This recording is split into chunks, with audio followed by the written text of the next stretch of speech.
It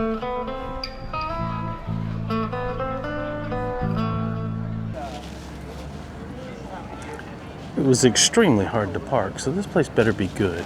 It's called Bake Shop, and it has almost perfect reviews of 1,000 people. Let's go check it out.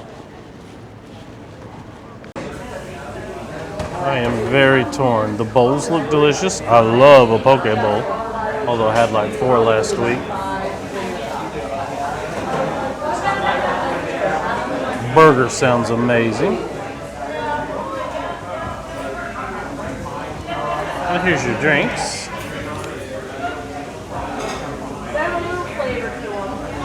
Is this place good, or have they just got a good location? We shall find out.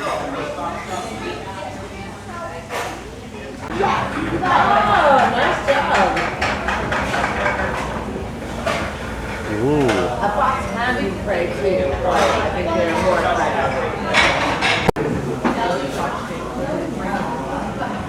Ooh, what's over there though? Let's take a look.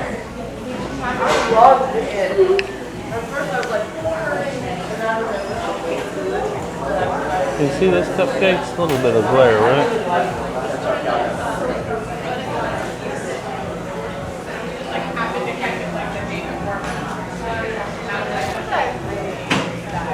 Buffalo chicken sandwich. They split it for us, which is wonderful, and a salad. And this is the magic mushrooms. They don't look enticing. Let's check them out. So this is one of the things that I'm opposed to. For some reason, a lot of shops have decided that putting every single sandwich they make into a sandwich press is the only way to serve it. And I just don't like this. If I want my sandwich heated, I just want it heated, not squashed and not charred on top.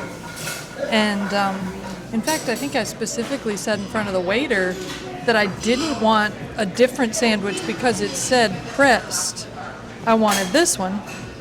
And then this one came pressed too. Everything here might be. Yeah, it may be that they just press everything, but you know, frankly, a pub sub is better, and like a third the price. So. Okay, that food was not good, people. Where'd all those wonderful ratings come from? There was almost nothing redeeming about that meal. It must be location. People are coming down here and there's a place to eat. It's gotta be. It just wasn't good. Okay, y'all gonna have to tell me if you had something amazing here. It gives you like a boutique experience, if that's what you're into. Yeah, I guess. Yeah. Emperor's New Clothes sort of thing. I don't know. I would rather eat really good food even at a hole in the wall. Yes, and Publix sub would have beat that thing every day of the week. If you got a half a day off to take off and get one, I want to see that fox. Hold on, y'all. There's a Finnick fox right in there. Yeah, you can. Wait up, we got that. Okay, y'all, tell me. Baked Chop. If you liked it here, what do you like? Is it a vegan place? Do you love it if you're vegan? It just wasn't good. Okay. And it was really hard to get here. Really hard to get here, hard to park, expensive. I'm not getting it. Okay, y'all explain to me if I've got it wrong. Thanks for watching, though.